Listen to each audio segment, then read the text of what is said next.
En 1995, l'Afrique du Sud a battu la France ici à Durban, remportant son ticket pour sa première finale de Coupe du Monde. Et 24 ans plus tard, ils sont la première nation à l'emporter sur 3 continents différents dans ce qui va bien au-delà d'une seule victoire en rugby.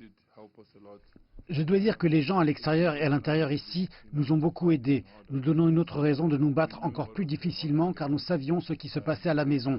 Et nous avons eu le privilège d'accomplir cela et de donner un peu d'espoir aux gens. Quand Sia a levé le trophée, j'étais très touché, en pleurs. J'espérais que personne ne me verrait pleurer. C'était si spécial et pour moi personnellement mieux qu'en 1995 de voir comment cela touche le monde, comment cela touche le type normal et l'espoir que cela vous apporte.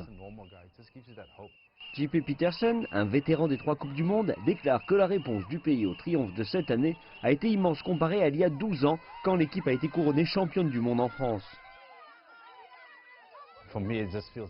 Pour moi, c'est un sentiment différent, car je connais beaucoup de gars qui jouent dans l'équipe, mais pour moi aussi en Afrique du Sud, c'est la première fois depuis 2007 que je ne suis pas impliqué dans une Coupe du Monde.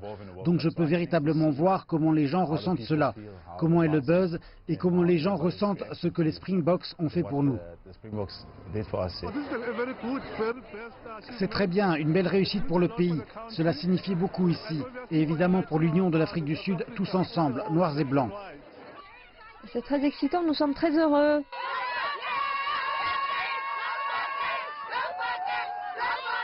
Il n'y a aucun doute que l'impact du triomphe de la Coupe du Monde a été ressenti dans toute la nation arc-en-ciel. Et à en juger par les milliers de personnes réunies à l'aéroport international de Tambo, mais aussi dans la rue pour suivre le bus des vainqueurs, c'est justement ce que le docteur conseillait à la nation qui battait de l'aile, une aide bien nécessaire et le début d'une ère d'un espoir renouvelé en Afrique du Sud.